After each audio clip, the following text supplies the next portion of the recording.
Hey there, nerdy people. Have I got a fun subject for us to talk about today?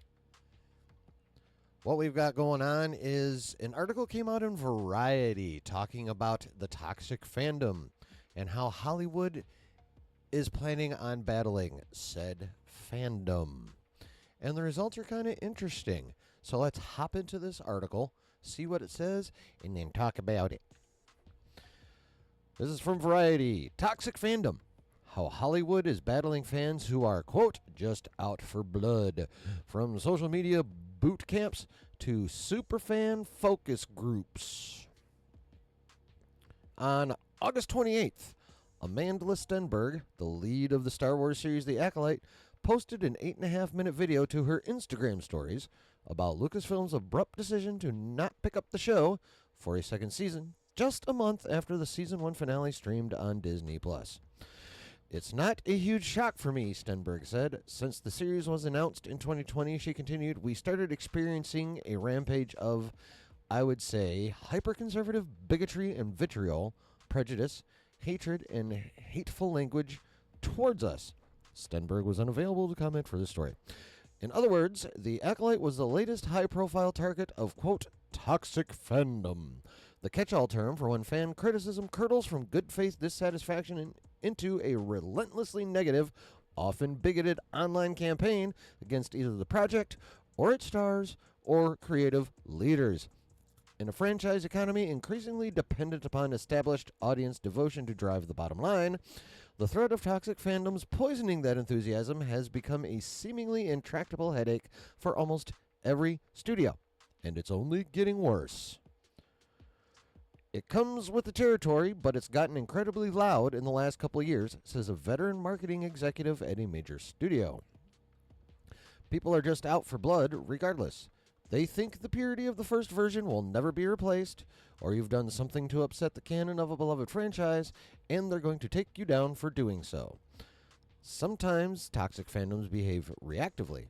A House of the Dragon episode featuring 2 female characters kissing and an episode of The Last of Us focusing on a gay couple were both review bombed. The practice of mobbing sites like Rotten Tomatoes and IMDb with negative user reviews, which gained mainstream attention following the premiere of 2017's Star Wars The Last Jedi. And an entire YouTube ecosystem is devoted to declaring projects like The Marvels and The Boys woke garbage, among other pungent sobriquets. Just as frequently, the backlash begins before the project has seen the light of day. A Reddit mega thread dedicated to outrage over Bridgerton casting a black woman as the love interest for Francesca. Social media epithets directed at the actors of color cast as elves and dwarves in The Lord of the Rings of Power. Death threats aimed at Leslie Jones during the press tour for 2016's Ghostbusters. Perhaps the greatest irony of this phenomenon is the disproportionate impact these toxic fandoms have relative to their actual number. The vast majority of any fandom are casual fans, says John Van Sitters? I don't know. Could be either. It's a C. Vice President of Star Trek Brand Development, who has been with the storied franchise since the 1990s. The number of people who live and die on their franchises are very, very few, and then those who come after things that they espouse to love with venom are a really, really tiny subset of that already smaller subset of fandom. It's just much easier to see it now. I don't know that it's really that much broader than where things were in 1995. It's just that the bullhorn wasn't there. Said bullhorn being a Twitter, well, social media in general, but yeah. For some, combating that bullhorn amounts to acting as if they can't hear it. Particularly when it's a negative, toxic conversation, we don't even engage, says a TV marketing executive. Like with toxic people, you try not to give it too much oxygen. One principal concern is that reacting to these kinds of attacks risks alienating fans who are unhappy with creative choices about a franchise but haven't tipped over into abusive behavior. So a studio may attempt to amplify friendlier voices instead. We'll reply to comments that are positive and elevate those things, says the TV exec.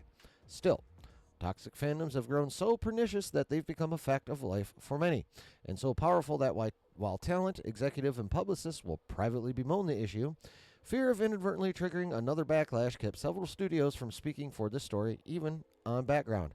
As one rep put it, it's just a lose-lose.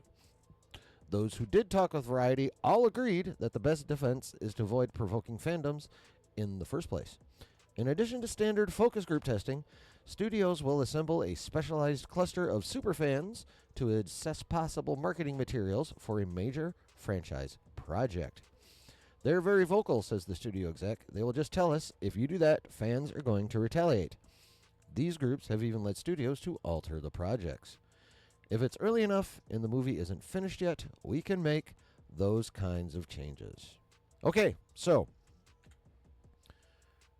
the focus groups are what I want to focus on. So, according to the article, these focus groups are going to be going through marketing materials and evidently, if they have enough input to alter projects, storylines and whatnot too. Now, obviously I have my initial opinion, and then I do as I do, and I went around and watched other channels to see what they were saying about it, because, a lot of times what other people say helps crystallize what's going on up in here. So, I tend to do that. I enjoy doing that. Broadens my perspective, helps me think better.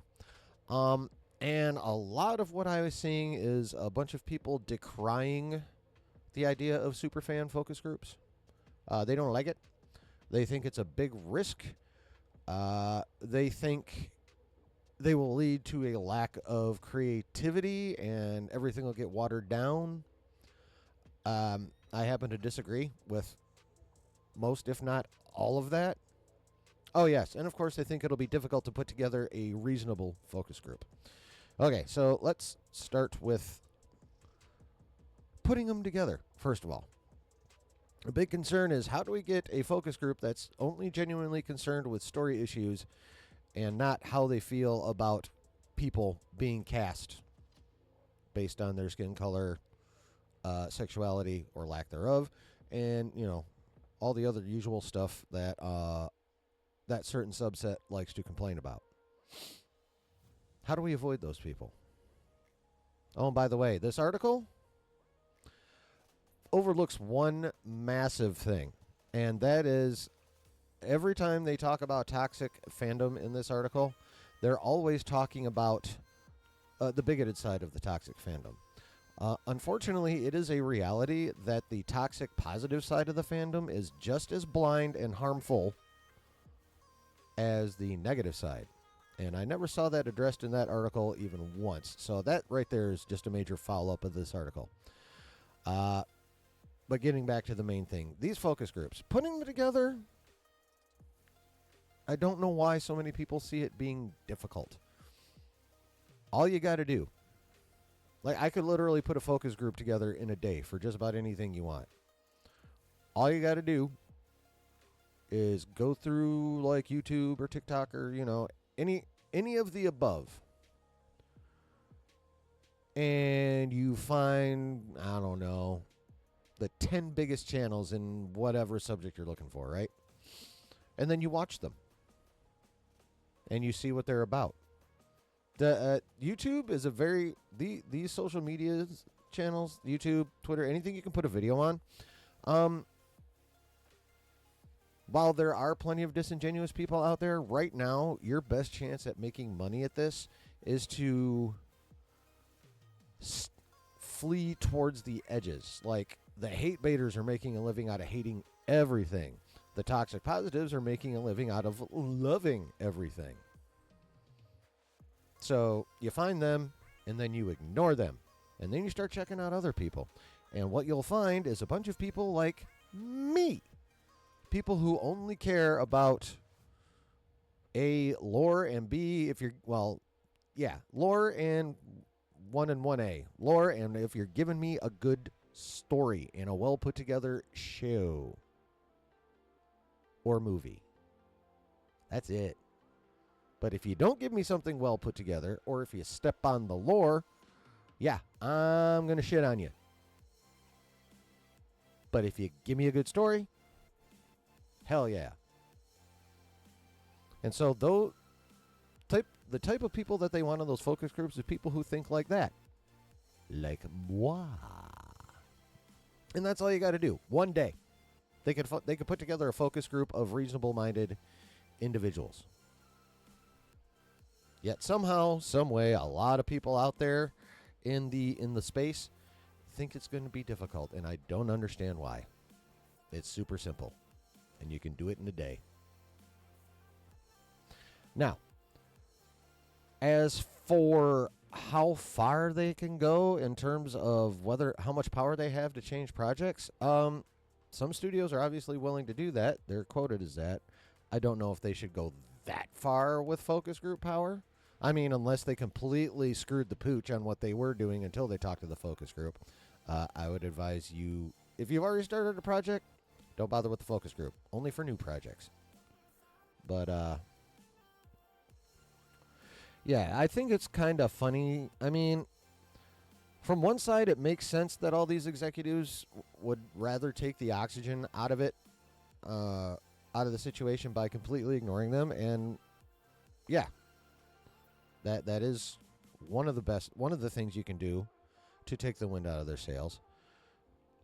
But the best and really only thing they can do to take the wind out of the sails of anybody being toxic is just make something really good that adheres to the established lore.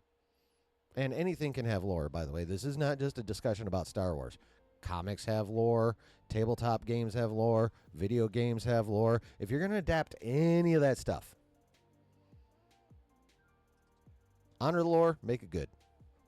That's all you got to do. And if you get the right people in the focus groups, you'll be able to accomplish that really with no problem. Honestly.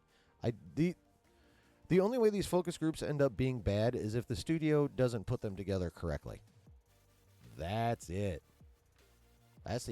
For me, that's the only thing I see bad about them.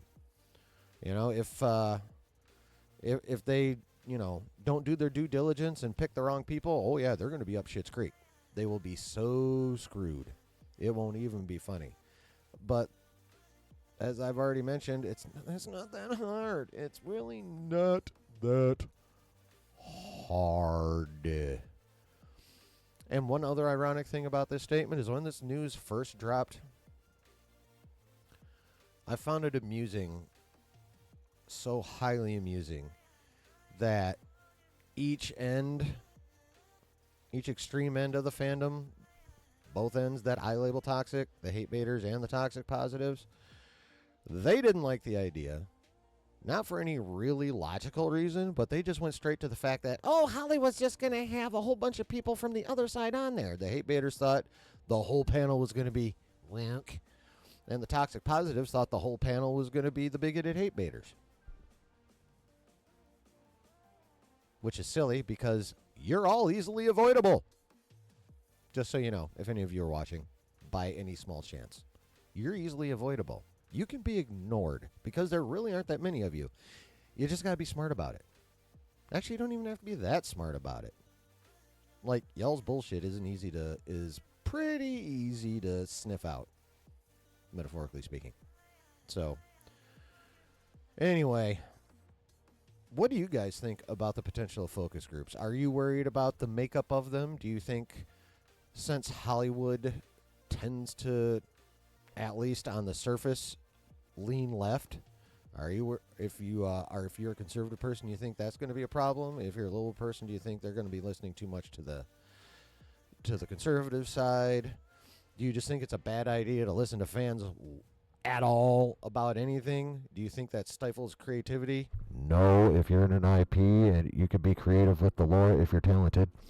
Let me know what you think down in the comments below. And while you're at it, hit the like and hit the subscribe, please, and hit the notification bell so you know anytime I drop a video, or whenever I go live, which I'm definitely doing every Saturday at 9 p.m. Eastern right now. And as soon as life is done lifing me, I'll be back on my Wednesdays at 9 p.m. Eastern as well. Also, in the description, you will find links to my TwitX and my Discord. Join my Discord. We have fun in there. Join the community by hitting subscribe. We have fun in here. And one more thing I want you to remember before I end this video, and that is, wherever you go, whoever you're with, always keep it nerdy. Thanks for hanging out. Bye-bye.